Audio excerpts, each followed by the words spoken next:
மத்தியில் காங்கிரஸ் ஆட்சிக்கு வந்தால் அயோத்தி ராமர் கோவிலை புல்டோசரை கொண்டு இடித்து விடுவார்கள் என பிரதமர் மோடி எச்சரிக்கை விடுத்துள்ளார். உத்தரப்பிரதேச மாநிலம் பாரபங்கியில் பேசிய அவர், மோடி அரசு ஹாட்ரிக் சாதனையை படைக்கும் என்று கூறினார். காங்கிரஸ் அறிவித்துள்ள 10 கிலோ அரிசி மற்றும் மாதம் 8500 ரூபாய் பணம் நாட்டு மக்களை வறுமையிலிருந்து வெளியேற்றும் என காங்கிரஸ் எம்பி ராகுல் காந்தி உறுதிபட தெரிவித்துள்ளார். ஏழை மக்களுக்காக காங்கிரஸ் எடுத்துள்ள அடுத்த கட்ட பெரிய முடிவால் கல்வி மற்றும் சுய வேலைவாய்ப்பு முன்னேறும் என கூறினார். கேரளா, ஆந்திரா, தமிழ்நாடு, தெலங்கானா, கர்நாடகா ஆகிய 5 மாநிலங்களில் பாஜக தனிப்பெரும் கட்சியாக உருவெடுக்கும் என மத்திய அமைச்சர் அமித்ஷா உறுதிபட கூறியுள்ளார். வடக்கு தெற்கு என இந்திய நாட்டை யாராலும் பிரிக்க முடியாது என்று கூறினார். டெல்லியில் ஆம் ஆத்மி அரசு கொண்டு வந்த பெண்களுக்கு இலவச பேருந்து பயண திட்டத்தை பிரதமர் மோடி முடிவுக்கு கொண்டுவர முயற்சிப்பதாக முதலமைச்சர் அரவிந்த் கெஜ்ரிவால் குற்றம் சாட்டியுள்ளார். இந்நாள் மற்றும் முன்னாள் அமைச்சர்கள் இலவச விமான பயணத்தை அனுபவிக்கும் போது பெண்கள் ஏன் இலவசமாக பேருந்தில் பயணிக்க கூடாது என அவர் கேள்வி எழுப்பினார். வாக்குகளை பெறுவதற்காக இடஒதுக்கீடு விவகாரத்தில் நாட்டு மக்களை இந்தியா கூட்டணி தவறாக வழிநடத்துவதாக மத்திய அமைச்சர் ராஜ்நாத் சிங் குற்றம் சாட்டியுள்ளார். தனியார் தொலைக்காட்சிக்கு பேட்டியளித்த அவர், மதத்தின் அடிப்படையில் இடஒதுக்கீடு கிடையாது என்பது அரசியல் சாசனத்தில் கூறப்பட்டுள்ளது என்றார். MP ஸ்வாதி மாலிவால் தாக்கப்பட்ட விவகாரத்தில் முதல் தகவல் அறிக்கை பதிவு செய்யப்பட்ட நிலையில் அதில் இடம்பெற்றுள்ள தகவல்கள் வெளியாகி பரபரப்பை ஏற்படுத்தியுள்ளன. உதவியாளர் பிபவ் குமார் ஸ்வாதியை 8 முறை கன்னத்தில் அறைந்ததோடு நெஞ்சு உள்ளிட்ட பகுதிகளில் எட்டி உதைத்ததாக அதில் தெரிவிக்கப்பட்டுள்ளது. ஆம் ஆத்மி MP ஸ்வாதி மாலிவாலை டெல்லி முதல்வரின் உதவியாளர் தாக்கியதாக கூறப்படும் நிலையில் கெஜ்ரிவால் இல்லத்தில் ஸ்வாதி வாக்குவாதத்தில் ஈடுபடும் காட்சி வெளியாகியுள்ளது. இதையடுத்து குற்றம் செய்தவர்கள் தப்பித்துக் கொள்வதற்காக வீடியோவை பரப்புவதாக ஸ்வாதி மாலிவால் கண்டனம் தெரிவித்துள்ளார். MP ஸ்வாதி மாலிவால் தாக்கப்பட்டது உண்மை என தெரிந்தும் கொஞ்சம் கூட வெட்கமே இல்லாமல் பிபவ் குமாருடன் கெஜ்ரிவால் சுற்றிக் கொண்டிருப்பதாக மத்திய அமைச்சர் நிர்மலா சீதாராமன் கண்டனம் தெரிவித்துள்ளார். பெண் MP துன்புறுத்தப்பட்டது தொடர்பாக ஒரு வார்த்தை கூட பேசாத கெஜ்ரிவாலின் செயல் ஏற்கத்தக்கதல்ல எனவும் காட்டமாக கூறியுள்ளார். ஆம் ஆத்மி பெண் MP ஸ்வாதி மாலிவால் தாக்குதலுக்குள்ளான சம்பவத்தை கண்டித்து டெல்லி முதல்வர் அரவிந்த் கெஜ்ரிவால் இல்லம் முன்பு பாஜக மகளிர் அணியினர் போராட்டத்தில் ஈடுபட்டனர். பேரிகார்டுகளில் வளையல்களை கட்டி வைத்து தங்களின் எதிர்ப்பை அவர்கள் பதிவு செய்தனர். 5வது கட்டமாக மொத்தம் 49 தொகுதிகளில் வரும் 20ஆம் தேதி தேர்தல் நடைபெற உள்ள நிலையில் 18ஆம் தேதி மாலை 6 மணியுடன் பிரச்சாரம் ஓய்கிறது. இதனால் பீகார், ஜார்க்கண்ட், மராட்டியம், ஒடிசா, உத்தரப்பிரதேசம், மேற்கு வங்காளம் உள்ளிட்ட மாநிலங்களில் தேர்தல் பிரச்சாரம் உச்சகட்டத்தில் உள்ளது. நீட் நுழைவுத் தேர்வு முடிவுகளை வெளியிட எந்த தடையும் இல்லை என்றும் உச்சநீதிமன்றம் உத்தரவிட்டுள்ளது. நீட் தேர்வு வினாத்தாள் கசிந்த விவகாரம் தொடர்பான வழக்கில் மத்திய அரசு பதிலளிக்க உச்சநீதிமன்றம் நோட்டீஸ் அனுப்பியுள்ளது. தென்காசி, தேனி, திண்டுக்கல் ஆகிய 3 மாவட்டங்களில் சனிக்கிழமை கனமழை பெய்ய வாய்ப்பிருப்பதாக சென்னை வானிலை ஆய்வு மையம் எச்சரித்திருக்கிறது. அதோடு அடுத்த 5 நாட்களுக்கு தமிழகத்தில் அநேக இடங்களிலும் புதுவை மற்றும் காரைக்கால் பகுதிகளில் இடி, மின்னல் மற்றும் பலத்த காற்றுடன் கூடிய மழை பெய்யும் என தெரிவித்திருக்கிறது. தமிழகத்தில் 4 நாட்களுக்கு மிக கனமழைக்கு எச்சரிக்கை விடுக்கப்பட்டுள்ள நிலையில் 4 மாவட்டங்களில் மாநில பேரிடர் மீட்பு படையினர் தயார் நிலையில் உள்ளனர். நெல்லை, கன்னியாகுமரி, நீலகிரி மற்றும் கோவை ஆகிய 4 மாவட்டங்களில் தலா 90 வீரர்கள் கொண்ட குழுக்கள் தயார் நிலையில் உள்ளதாக மாநில பேரிடர் மீட்பு குழு தெரிவித்திருக்கிறது. கனமழை எச்சரிக்கை எதிரொலியை அடுத்து கன்னியாகுமரி, நெல்லை மற்றும் தூத்துக்குடி மாவட்டங்களில் மீனவர்கள் 2வது நாளாக கடலுக்கு செல்லவில்லை. இதனால் ஆயிரக்கணக்கான ஃபைபர் படகுகளும் விசைப்படகுகளும் துறைமுகங்களிலே பாதுகாப்பாக நிறுத்தி வைக்கப்பட்டுள்ளன. நீலகிரி மாவட்டம் உதகைக்கு வரும் 18, 19 மற்றும் 20 ஆகிய 3 தினங்களும் சுற்றுலா பயணிகள் யாரும் வர வேண்டாம் என உத்தரவிடப்பட்டுள்ளது. 3 தினங்களும் நீலகிரி மாவட்டத்திற்கு ஆரஞ்சு அலர்ட் விடுக்கப்பட்டுள்ளதால் பொதுமக்கள் வர வேண்டாம் என மாவட்ட ஆட்சியர் அருணா வேண்டுகோள் விடுத்துள்ளார். தென்காசி மாவட்டம் குற்றாலம் மெயின் அருவி, ஐந்தருவி உள்ளிட்ட அருவிகளில் சுற்றுலா பயணிகள் குளிக்க தடை விதிக்கப்பட்டுள்ளது. பழைய குற்றால அருவியில் திடீரென வெள்ளப்பெருக்கு ஏற்பட்டதை அடுத்து மற்ற அருவிகளில் குளிக்க தடை விதிக்கப்பட்டுள்ளது. கலைஞர் பிறந்த நாள் விழாவை முன்னிட்டு சென்னை அண்ணா அறிவாலயத்தில் திமுக தலைவர் ஸ்டாலின் ஆலோசனை மேற்கொண்டார். ஜூன் 3ஆம் தேதி மாவட்ட வாரியாக கொண்டாடுவதற்கான நடவடிக்கைகள் தொடர்பாக கட்சியின் முக்கிய நிர்வாகிகளுடன் ஆலோசனை மேற்கொள்ளப்பட்டது. தமிழகத்தில் மூடப்பட்ட மணல் குவாரிகளில் 26 குவாரிகளை மீண்டும் திறக்கும் முடிவை தமிழக அரசு கைவிட வேண்டும் என பாமக தலைவர் அன்புமணி ராமதாஸ் வலியுறுத்தியுள்ளார். மீண்டும் குவாரிகளை திறப்பது காவிரி பாசன பகுதிகளை பாலைவனமாக மாற்றிவிடும் என அறிக்கையில் குறிப்பிட்டுள்ளார். அனைத்து வீடுகளுக்குமான 100 யூனிட் இலவச மின்சாரம் ரத்து என்ற தகவல் வதந்தி என தமிழ்நாடு மின்சார வாரியம் விளக்கமளித்துள்ளது. வீட்டு உரிமையாளர் ஒன்றுக்கு மேற்பட்ட இணைப்புகள் வைத்திருந்தால் அவருக்கு 100 யூனிட் மட்டுமே இலவச மின்சாரம் வழங்கப்படும் என்றும், வீடுகளை வாடகைக்கு விட்டிருந்தால் அதற்கான மானியம் தொடரும் என்றும் தெரிவித்துள்ளது. உயர்கல்வி நிறுவனங்களில் மாற்றுத்திறனாளி மாணவ மாணவிகளுக்கு 5% இடஒதுக்கீட்டின் அடிப்படையில் இடங்களை உறுதி செய்ய வேண்டும் என அனைத்து அரசு மற்றும் தனியார் பல்கலைக்கழகங்களுக்கு மாற்றுத்திறனாளிகள் நலத்துறை சுற்றறிக்கை அனுப்பியுள்ளது. 2016ஆம் ஆண்டு நிறைவேற்றப்பட்ட மாற்றுத்திறனாளிகளுக்கான உரிமைகள் சட்டத்தின்படி இடஒதுக்கீடு வழங்க வேண்டும் என உத்தரவிட்டுள்ளது.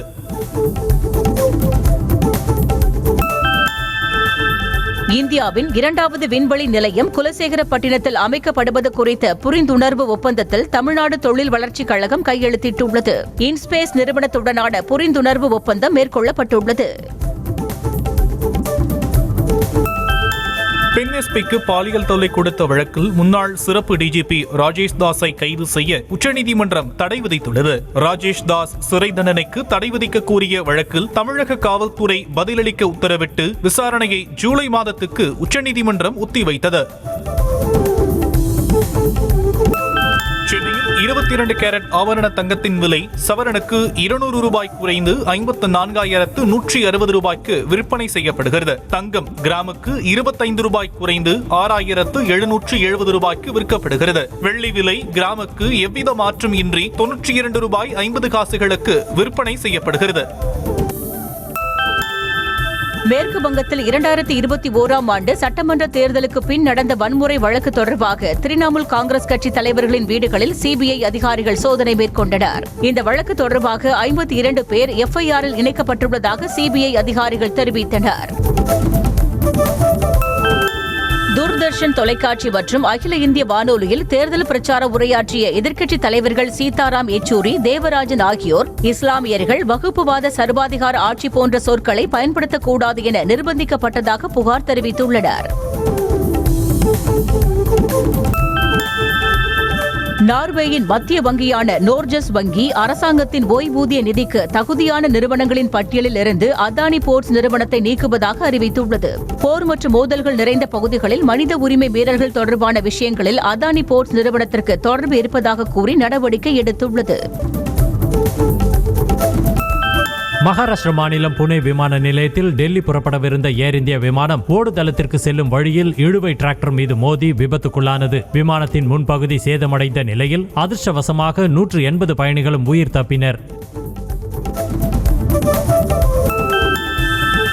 பீகார் மாநிலம் பாட்னாவில் உள்ள டினிடாட் அகாடமி பள்ளி வளாகத்தில் 4 வயது சிறுவனின் உடல் சடலமாக மீட்கப்பட்டதால் கலவரம் ஏற்பட்டது. பள்ளியை தீ வைத்து கொளுத்தியதோடு சாலையில் டயர்களை கொளுத்தி உறவினர்கள் போராட்டத்தில் குதித்ததால் பரபரப்பு ஏற்பட்டது. காலநிலை மாற்றத்திற்கு எதிரான போராட்டத்தில் காட்டெருமைகள் சக்தி வாய்ந்த கருவியாக இருப்பதாக ஆராய்ச்சியாளர்கள் கண்டறிந்துள்ளனர். 20 லட்சம் கார்களால் வெளியேற்றப்படும் கார்பன் டை ஆக்சைடை ஐரோப்பிய காடுகளில் வாழும் வெறும் 170 காட்டெருமைகள் சேமித்துக் கொள்வதாக கண்டறியப்பட்டுள்ளது.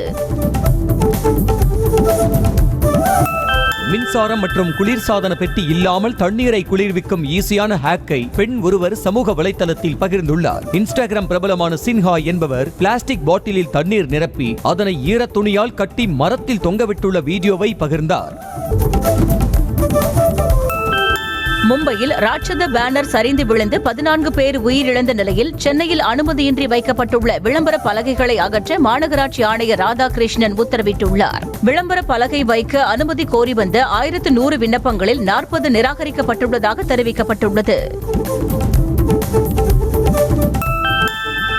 10 மற்றும் 12ஆம் வகுப்பு பொதுத் தேர்வுகளில் 100% தேர்ச்சி பெற்று சாதனை படைத்துள்ள 1761 அரசு பள்ளி தலைமை ஆசிரியர்கள் மற்றும் தமிழில் 100 மதிப்பெண் பெற்ற மாணவர்களுக்கு தமிழ்நாடு அரசு சார்பில் சீர்மிகு பாராட்டு விழா நடைபெறும் என அறிவிக்கப்பட்டுள்ளது.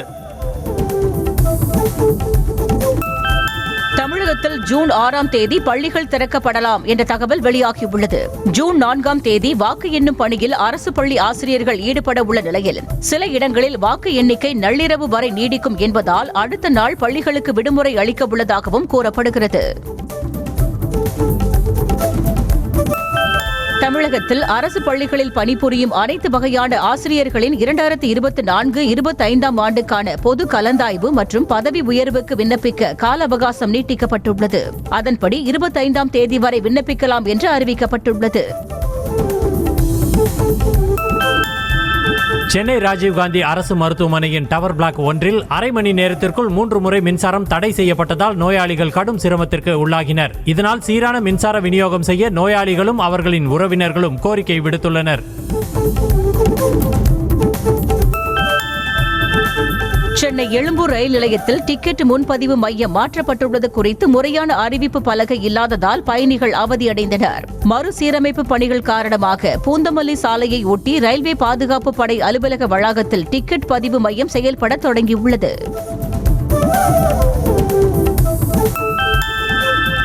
சென்னை கோயம்பேடு பேருந்து நிலையத்திலிருந்து வரும் 23ஆம் தேதி முதல் திருவண்ணாமலைக்கு தினசரி 85 பேருந்துகள் இயக்கப்படும் என போக்குவரத்து துறை அறிவித்துள்ளது. அதேபோல கிளாம்பாக்கம் பேருந்து நிலையத்திலிருந்து 90 பேருந்துகள் இயக்கப்படும் என்றும் தெரிவித்துள்ளது.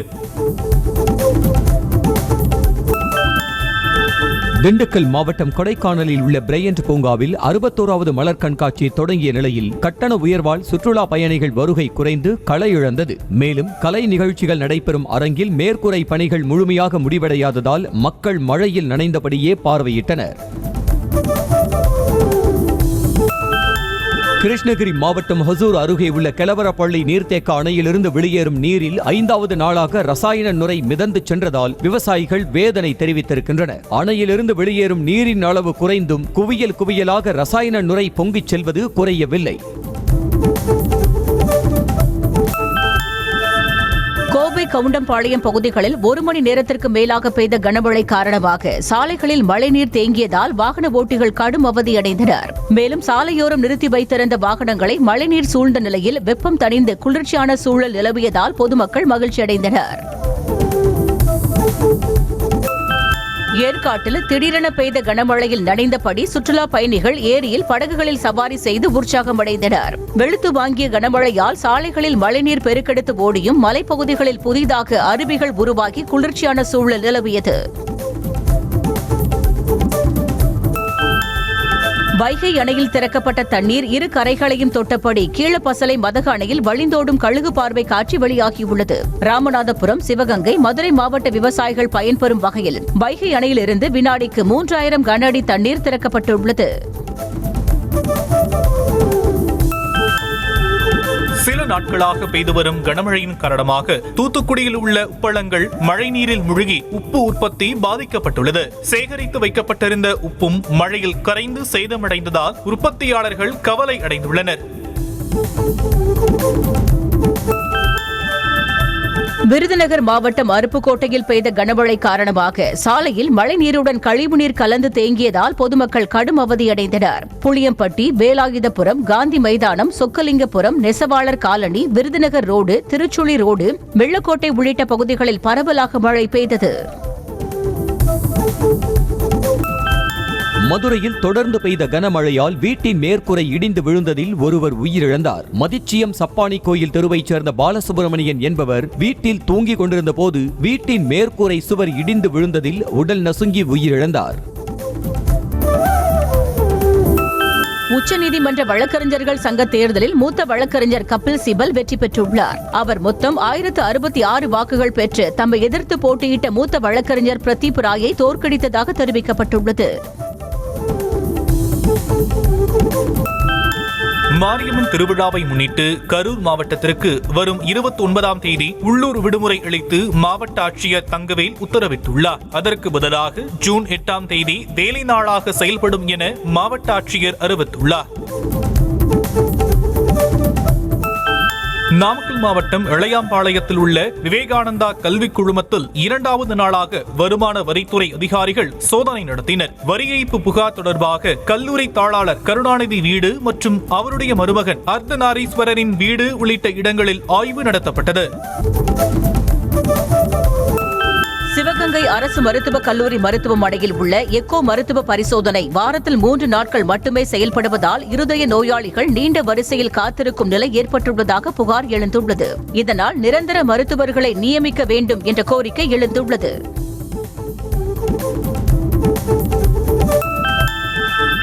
சென்னையில் கூவம் ஆற்றங்கரையோரம் ஆக்கிரமிப்புகளை அகற்றுவதற்கு எதிர்ப்பு தெரிவித்து திருவேற்காடு சாலையில் மறியலில் ஈடுபட்டவர்களை போலீசார் துரத்தி கைது செய்தனர். திருவேற்காட்டில் ஆக்கிரமிப்புகளை அகற்ற நோட்டீஸ் கொடுக்க வந்த அதிகாரிகளுடன் அப்பகுதி மக்கள் வாக்குவாதத்திலும் ஈடுபட்டனர்.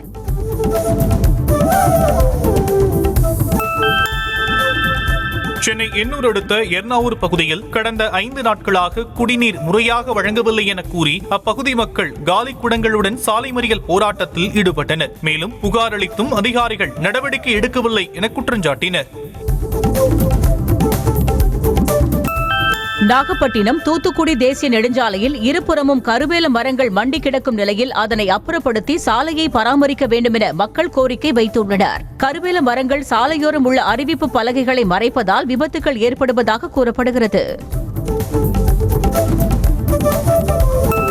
நாகை மாவட்டம் திருமருகல் அருகே 2 குழந்தைகள் குளத்தில் மூழ்கி பலியான சம்பவம் சோகத்தை ஏற்படுத்தியுள்ளது. சைக்கிள் ஒட்டி விளையாடிக் கொண்டிருந்த குழந்தைகள் யாரும் இல்லாத நேரத்தில் குளத்தில் இறங்கி விளையாடிய போது நீரில் மூழ்கி உயிரிழந்ததாக கூறப்படுகிறது.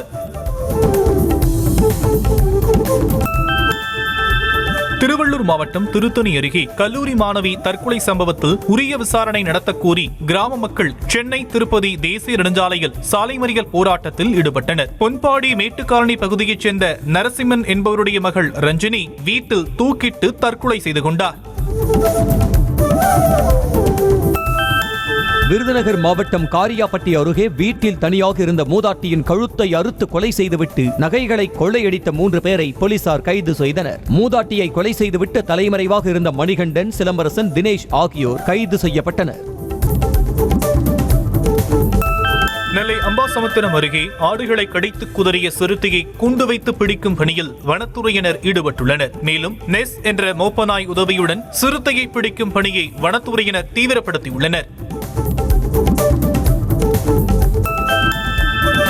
கடலூர் மாவட்டம் முதுநகரில் 2வது மனைவி வேறு ஒரு நபருடன் தொடர்பு வைத்திருந்ததால் ஆத்திரமடைந்த கணவன் மனைவியை அரிவாளால் வெட்டி கொலை செய்துவிட்டு தப்பிச் சென்றார். சோனங்குப்பத்தைச் சேர்ந்த ரமேஷ் என்பவர் வெளிநாட்டில் வேலை செய்து வந்த நிலையில் அவரின் 2வது மனைவி வேறொரு நபருடன் தொடர்பு வைத்திருந்ததாக கூறப்படுகிறது. மதுரை உசிலம்பட்டி அருகே பால் பாக்கெட்டுகளை இறக்கிவிட்டு வந்த சரக்கு வாகனம் திடீரென நடுரோட்டில் தீப்பிடித்து எரிந்த நிலையில் தீயணைப்புத்துறை வீரர்கள் போராடி அணைத்தனர். ஓட்டுநர் சரவணகுமார் பாதுகாப்பாக வெளியேறினார். சென்னை புழல் சிறையில் ரவுடிகள் டியூப் லைட்டுகளை உடைத்து உடலை கிழித்துக் கொண்டு அட்டகாசத்தில் ஈடுபட்டனர். அத்துடன் தங்களை வெளியே விடுமாறு கூறி அவர்கள் ஆர்ப்பாட்டத்தில் ஈடுபட்ட நிலையில் சிறைத்துறை அதிகாரிகள் அளித்த புகாரின் அடிப்படையில் 8 கைதிகள் மீது வழக்கு பதிவு செய்யப்பட்டது.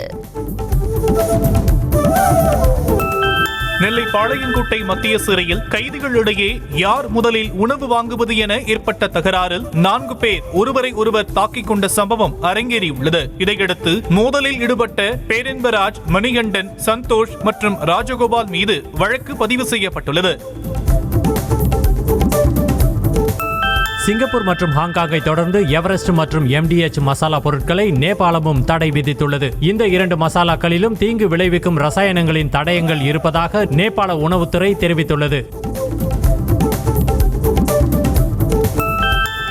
உலகின் முன்னணி முதலீட்டு மேலாண்மை நிறுவனங்களில் ஒன்றான வான்கார்டு நிறுவனத்தின் புதிய தலைமை செயல் அதிகாரியாக சலீம் ராம்ஜி நியமிக்கப்பட்டுள்ளார். நிறுவனத்தின் இயக்குநர் குழு உறுப்பினராகவும் நியமிக்கப்பட்டிருக்கும் அவர் ஜூலை 8ஆம் தேதி பதவியேற்பார் என்று அறிவிக்கப்பட்டுள்ளது. காதலனின் மூர்க்கத்தனமான உடலுறவால் காதலி உயிரிழந்த சம்பவம் ஐரோப்பிய நாடுகளில் ஒன்றான ஜார்ஜியாவில் அரங்கேறியுள்ளது. போதைப் பொருள் பயன்படுத்திவிட்டு காதலர்கள் இருவரும் உடலுறவில் ஈடுபட்ட நிலையில் காதலன் மூர்க்கத்தனமாக நடந்து கொண்டதால் மாரடைப்பு ஏற்பட்டு காதலி உயிரிழந்ததாக தெரிகிறது. சென்னை பெங்களூரு அணிகள் வாழ்வா சாவா போட்டியில் மோதவிருக்கும் நிலையில் சென்னை அணியின் நட்சத்திர வீரர் தோனி பெங்களூரு அணியின் டிரெஸ்ஸிங் ரூமுக்கு சென்று இன்ப அதிர்ச்சி கொடுத்துள்ளார். உடை மாற்றும் அறைக்கு திடீரென சென்ற தோனி அங்கிருந்த ஊழியரிடம் தேநீர் வாங்கி அருந்தினார். IPL கிரிக்கெட் தொடரில் சனிக்கிழமை நடைபெறும் வாழ்வா சாவா போட்டியில் ராயல் சேலஞ்சர்ஸ் அணி வெற்றி பெறும் என கிரிக்கெட் ஜாம்பவான் பிரைன் லாரா கணித்துள்ளார். விராட் கோலி பயங்கரமான ஃபார்மில் உள்ள நிலையில் மற்ற வீரர்களும் தங்களது ரோலில் சிறப்பாக செயல்படுவதால் RCB வெற்றி பெறும் என தெரிவித்துள்ளார். தனது கேப்டன்சி மிகவும் எளிமையானது என்று தான் நினைப்பதாக மும்பை கேப்டன் ஹர்திக் பாண்டியா தெரிவித்துள்ளார். லக்னோ அணிக்கு எதிரான போட்டிக்கு முன்னர் பேசிய அவர் தான் கேப்டனாக வெற்றி தோல்வி பற்றி முடிவுகளை பார்க்கக்கூடியவன் கிடையாது என்றார். ஜூன் மாதம் தொடங்கவிருக்கும் T20 உலகக்கோப்பை தொடருக்கான புதிய ஜெர்சியை ஆப்கானிஸ்தான் அணி வெளியிட்டுள்ளது. அதோடு தொடரில் பங்கேற்பதற்காக ஆப்கானிஸ்தான் அணி வெஸ்ட் இண்டீஸ் புறப்பட்டு சென்றது. இது தொடர்பான புகைப்படங்கள் இணையத்தில் வைரலாகி வருகின்றன. கடைசியாக ஒரு ஸ்பெஷல் நபர் நமது வாழ்க்கையில் நுழைய போகிறார் என நடிகர் பிரபாஸ் வைத்துள்ள இன்ஸ்டாகிராம் ஸ்டோரி இணையத்தில் வைரலாகி வருகிறது. இதனை பார்த்த ரசிகர்கள் உற்சாகமடைந்து பல்வேறு விதமான கருத்துக்களை தெரிவித்து வருகின்றனர். நடிகை சாய் பல்லவி முதன்முறையாக விஜய் தேவரகொண்டாவுடன் இணைந்து நடிக்க இருப்பதாக தகவல் வெளியாகியுள்ளது. ரவி கிரண் கோலா இயக்கும் படத்தில் விஜய் தேவரகொண்டா ஜோடியாக சாய் பல்லவி நடிக்க இருப்பதாகவும் இது தொடர்பாக படக்குழு பேச்சுவார்த்தை நடத்தி வருவதாகவும் கூறப்படுகிறது.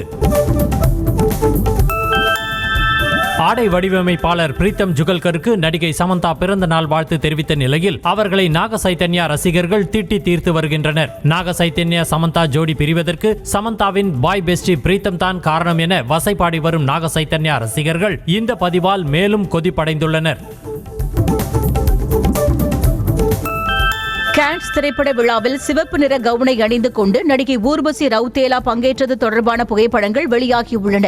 பிரான்சில் 77வது கான்ஸ் திரைப்பட விழா கோலாகலமாக நடைபெற்று வரும் நிலையில் சிவப்பு கம்பளத்தில் ஊர்வசி ரவுத்தேலா நடந்து வந்த காட்சிகள் பலரது கவனத்தையும் வெகுவாக கவர்ந்தது. ஒரு சமூகத்தை பற்றி அவதூறாக பேசுவதாக தன் குரலில் இணையத்தில் வெளியான ஆடியோ பதிவை உடனடியாக நீக்க வேண்டும் என நடிகர் கார்த்திக் குமார் காவல் நிலையத்தில் புகார் அளித்துள்ளார். இணையத்தில் வைரலாகும் ஆடியோவில் உள்ளது தன்னுடைய குரல் இல்லை எனவும் எடிட் செய்யப்பட்ட போலியான ஆடியோ என்றும் அவர் விளக்கமளித்துள்ளார். தஞ்சாவூர் மாவட்டம் திருவிடைமருதூர் அருகே கஞ்சனூரில் உள்ள சீதாளதேவி மகா மாரியம்மன் கோவிலில் 31ஆம் ஆண்டு பால்குட ஊர்வலத்தில் பக்தர்கள் பங்கேற்று சுவாமி தரிசனம் செய்தனர். பால்குட ஊர்வலம் வடகாவேரியிலிருந்து தொடங்கி முக்கிய வீதிகள் வழியாக பக்தர்கள் ஊர்வலமாக கோயிலுக்கு சென்று நேர்த்திக்கடன் செலுத்தினர். ராணிப்பேட்டை மாவட்டம் வன்னிபேடு கிராமத்தில் உள்ள முத்துமாரியம்மன் கோவிலில் கும்பாபிஷேக விழா முடிந்து 48வது நாள் மண்டல பூஜை நடைபெற்றது. யாகசாலை பூஜை மற்றும் 108 சங்க அபிஷேக விழாவில் கொல்கத்தா உயர்நீதிமன்ற ஓய்வு பெற்ற நீதிபதி முரளிதரன் உள்ளிட்டோர் கலந்து கொண்டு சுவாமி தரிசனம் செய்தனர். ராமநாதபுரம் மஞ்சுளா வட்டம் மங்களக்குடி அருகே நடைபெற்ற புதிய பள்ளிவாசல் திறப்பு விழாவிற்கு இந்து மக்கள் சீர்வரிசை கொடுத்த நிகழ்வு நெகிழ்ச்சியை ஏற்படுத்தியுள்ளது. மஸ்ஜித் துத்தகவா ஜூமா என்ற பள்ளிவாசல் திறப்பு விழாவிற்கு முத்துமாரியம்மன் கோவிலிலிருந்து இந்து மக்கள் சீர்வரிசை கொண்டு சென்றனர். ஆப்பிள் நிறுவனத்தின் iPhone 16 Pro Max மாடலின் டம்மி யூனிட் புகைப்படங்கள் இணையத்தில் லீக் ஆகின. இதன் மூலம் 6.9 இன்ச் ஸ்கிரீனுடன் iPhone 15 Pro Max உடன் வைக்கப்பட்டுள்ள இந்த புதிய மாடல் முந்தைய போன்களை விட அளவில் சற்று பெரியதாக இருக்கும் என எதிர்பார்க்கப்படுகிறது. இன்ஃபினிக்ஸ் நிறுவனத்தின் புதிய மாடலான இன்ஃபினிக்ஸ் GT20 Pro வரும் 21ஆம் தேதி இந்தியாவில் அறிமுகமாக உள்ளது. 24GB RAM, 108MP camera, IP54 rating மற்றும் 5000 mAh பேட்டரியுடன் கூடிய இந்த போன் 28,000 ரூபாய் விலை நிர்ணயம் செய்யப்பட்டுள்ளது. சாம்சங் நிறுவனத்தின் Galaxy M14 என்ற போன் அமேசானில் 7,999 ரூபாய்க்கு விற்பனையாகிறது. இவ்வளவு கம்மியான பட்ஜெட்டிலும் triple rear camera system, 5000 mAh battery, Adreno graphics கார்டுடன் கூடிய இந்த போனை வாங்க மக்கள் ஆர்வம் காட்டி வருகின்றனர். BMW நிறுவனத்தின் X சீரிஸ் ஷேடோ எடிஷன் என்ற புதிய கார் இந்தியாவில் 74,90,000 ரூபாயில் அறிமுகம் செய்யப்பட்டுள்ளது. இதில் electric seat adjustment, ambient lighting, automatic climate control ஆகியவை உள்ளன. ரெனால்ட் கார் உற்பத்தி நிறுவனம் ஓட்டுநர் இல்லாமல் இயங்கும் மினி பேருந்தினை தயாரிக்கும் பணியில் ஈடுபட்டுள்ளதாக தகவல் வெளியாகியுள்ளது. V-Ride என்ற நிறுவனத்துடன் இணைந்து தயாரிக்கப்பட்டு வரும் இந்த பேருந்துகளின் பணிகள் விரைவில் முடிவடையும் என எதிர்பார்க்கப்படுகிறது.